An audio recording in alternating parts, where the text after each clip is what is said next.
Jadi korang berdua pula bertiga dah okey ke belum? Diorang belum okey lagi lah Pen Prime. Tengok tu. Diorang nak rehat ke diri. Oh, iya ke? Okey lah kalau macam tu. Right, Aru? Ya. Kau letak topi Optimus Prime tu ke tempat yang selamat. Okey. Masuklah kau ke dalam penjara. Dan sekarang ini adalah rumah baru kau. Dah, bye-bye. Nanti. Apa?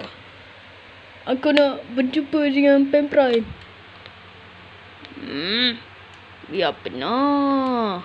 Ya, aku tertipu. Topi ni ada tak ke mana? Ke situ je lah. Tempat Thomas and Friends. Sudah selamat guys. Okey, jom kita beritahu ke Pen Prime.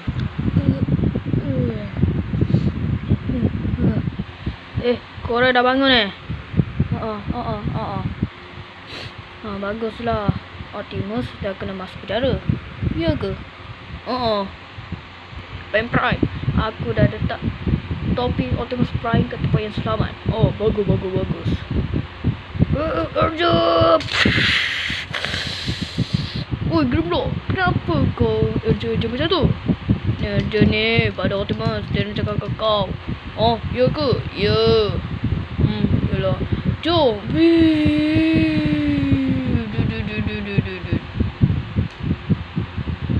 Korang sudah dah? Kau lah langgar kita orang. Oh, Sorry.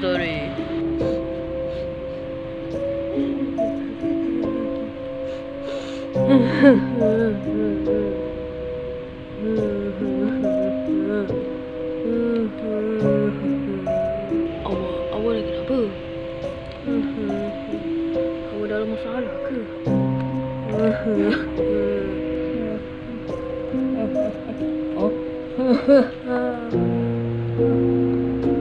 Tak. Aku tak ada masalah. Aku nak bagi tahu kau sesuatu. Apa dia? Aku ni nak kena rasa sebenarnya. Atau Decepticon bagi aku interest onto the ship. Jadi aku menjadi jahat dan akan menguasai dunia ini. Apa rancangan kau sekarang? Tak ada. Itu saja. Jangan lupa. Megatron kirim sana. Megatron?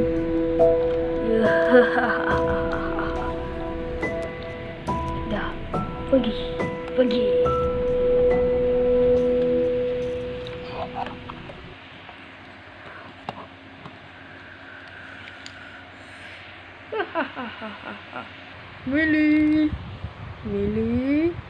Millie.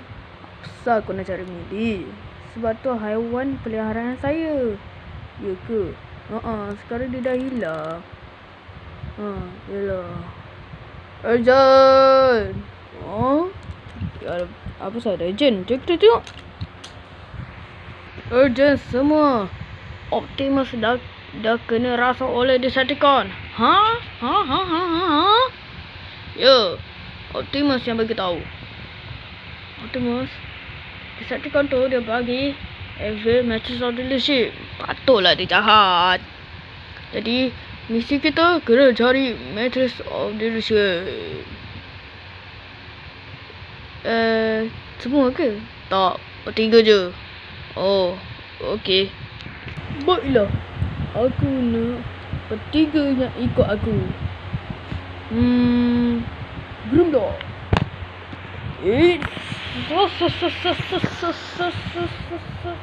Saya? Yalah.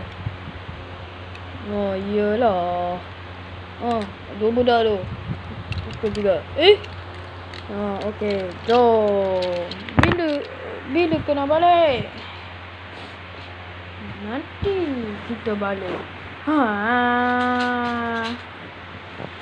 Baliklah cepat. Aduh.